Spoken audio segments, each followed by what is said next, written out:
Today is December 10th, 2025, and it looks like the United States is just days away from ousting Nicolas Maduro as the president and leader of Venezuela.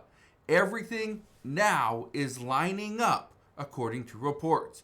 I'm going to explain more on this in just a moment, but how Venezuelan's opposition leader, she was supposed to go to Oslo to go and accept her Nobel Peace Prize.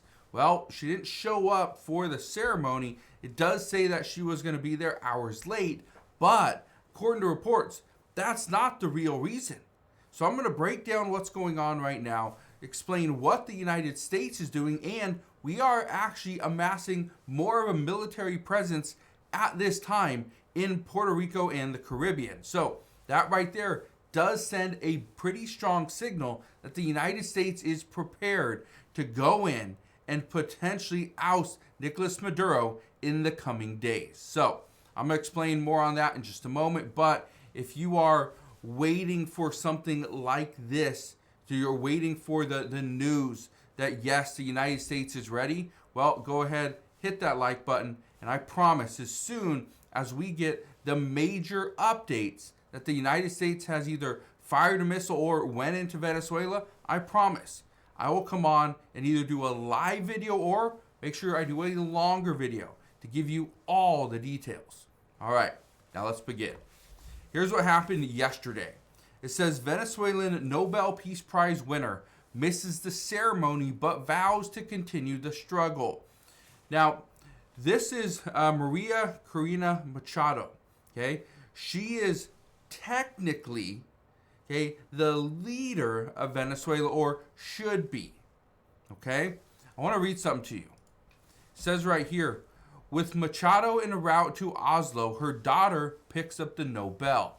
I want to read this. It says right here, opposition leader Maria Corina Machado sent a message of thanks to the Norwegian Nobel Committee on behalf of the Venezuelan people, as she confirmed she was on her way to Oslo to collect the Peace Prize in person, albeit late. It says, breaking a silence that had encouraged days of speculation about her movements, Machado recorded a voice message as she boarded a plane en route to the Norwegian capital, expressing gratitude for the immense recognition of our people's struggles for democracy and freedom. It says, there are many things we had to go through, and so many people who risked their lives so that I could get to Oslo, she said in the recording, posted on the Nobel website on Wednesday. I'm very grateful to them, and this is a measure of what this recognition means to the Venezuelan people. Keep in mind, I want to read something to you, okay? Machado, who lives in hiding in Venezuela, leads the resistance to President Nicolas Maduro's autocratic rule. What you need to keep in mind is that she hides in Venezuela because if there is a leader that can take over for Nicolas Maduro, it makes it that much easier for him to step out. And so what we've been hearing is ever since Nicolas Maduro did not leave, did not step down, okay, did not transfer power, okay, when she won, the issue now is she is seen as the biggest threat, and therefore, if they were to find her in Venezuela, they would likely take her life. But I want to read something else to you. It says, leaving the country would risk not being allowed back in, effectively banishing her into exile. Now, this has been brought up before. If she were to leave the country as she is scared for her life, that makes sense, but she won't be let back in. If Nicolas Maduro is not there, he's not in charge, which is expected according to President Trump, that he's just days away from leaving. If that's the case, getting her out of the country was the biggest threat. Okay? Now that she's out of the country, the threat, or having her, actually the threats against her aren't really there. And other countries and the United States could actually protect her. Okay? So That's the good news. Meaning that there's a very good chance that the United States or whoever might want to help could jump in and do this within the next several days. And I talked about this before. There is a very good chance this happens before Monday of next week. So again, we got Thursday, Friday, Saturday, Sunday. We got 4 days. So we'll see what happens. One thing that we are being told, though, Trump should not let Maduro play for time. That's probably what he's trying to do, is just take as much time as he can. He's going to resist, he will recover, and he will make it harder on the United States. Okay? I want to show you this, though. It says top Trump aides brief Congress as Trump open to broader Latin America campaign. Now, here's what's interesting about this. And I'm going to read a little bit of this article as well. But what's interesting is that the United States and President Trump are not going to not do anything to Venezuela. At the same time, go and conduct a larger campaign on other countries like Colombia and even Mexico. It makes no sense.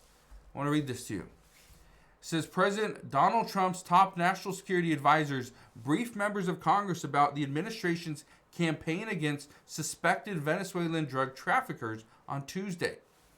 As the president suggested, he could extend U.S. military operations to Mexico and Colombia.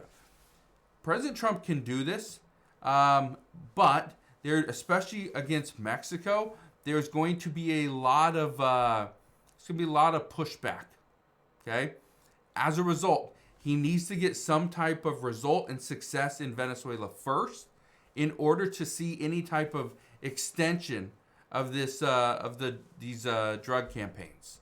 Okay, so again, what they briefed Congress on yesterday, it's important, obviously, but at the same time, they're also not going to divulge any additional information that isn't currently out there, which, according to reports, there's a lot of things happening that we don't know of yet.